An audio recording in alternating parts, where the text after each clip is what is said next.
अध्याय 17। उसका पुत्र यहोशापात उसके स्थान पर राज्य करने लगा और उसने इस्राएल के विरुद्ध अपना बल बढ़ाया। उसने यहूदा के सब गढ़ वाले नगरों में सिपाहियों के दल ठहरा दिए और यहूदा के देश में और यप्रैम के उन नगरों में भी जो उसके पिता आसा ने ले लिए थे सिपाहियों की चौकियां बैठा दी। यहोवा यहोशापात के संग रहा, क्योंकि उसने अपने मूल पुरुष दाऊद की प्राचीन चाल का अनुसरण किया और बाल देवताओं की खोज में ना लगा, वरन वो अपने पिता के परमेश्वर की खोज में लगा रहता था और उसी की आज्ञाओं पर चलता था और इस्राएल के से काम नहीं करता था। इस कारण यहोवा ने राज्य को उसके हाथ में दृढ़ किया और सारे यहूदी उसके पास भेंट लाया करते थे और उसके पास बहुत धन हो गया और उसका वैभव बढ़ गया। यहोवा के मार्गों पर चलते चलते उसका मन मगन हो गया।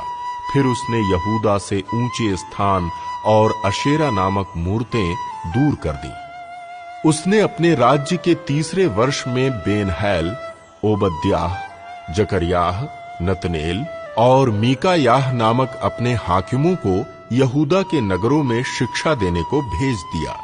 उनके साथ शमाया, नतन्याह, जबद्याह, असाहेल, शमीरामोत, यहोनातान, अदोनियाह, तोबियाह और तोबदोनियाह नामक लेवीय और उनके संग एलीशामा और यहोराम नामक याजक थे। अतः उन्होंने यहोवा की व्यवस्था की पुस्तक अपने साथ लिए हुए यहूदा में शिक्षा दी, वरन वे यहूदा के सब नगरों में प्रजा को सिखाते हुए घूमे। यहोशापात की महानता। यहूदा के आसपास के देशों के राज्य में यहोवा का ऐसा डर समा गया कि उन्होंने यहोशापात से युद्ध न किया। कुछ पलिश्ती यहोशापात के पास भेंट और कर समझकर चांदी लाए और अरब के लोग भी 7,700 मेढ़े और 7,700 बकरे ले आए।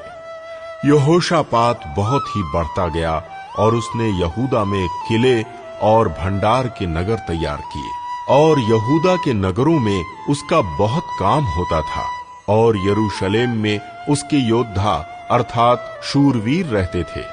इनके पितरों के घरानों के अनुसार इनकी यह गिनती थी, अर्थात यहूदी सहस्रपति तो ये थे: प्रधान अदना, जिसके साथ 3 लाख शूरवीर थे, और उसके बाद प्रधान यहोहानान, जिसके साथ 2,80,000 पुरुष थे, और इसके बाद जिक्री का पुत्र अमस्याह, जिसने अपने को अपनी ही इच्छा से यहोवा को अर्पण किया था, उसके साथ 2 लाख शूरवीर थे। फिर बिन्यामीन में से एलियादा नामक एक शूरवीर, जिसके साथ ढाल रखने वाले 2 लाख धनुर्धारी थे, और उसके नीचे यहोजाबाद, जिसके साथ युद्ध के हथियार बांधे हुए 1,80,000 पुरुष थे। ये वे हैं जो राजा की सेवा में लवलीन थे। ये उनसे अलग थे जिन्हें राजा ने सारे यहूदा के गढ़वाले नगरों में ठहरा दिया।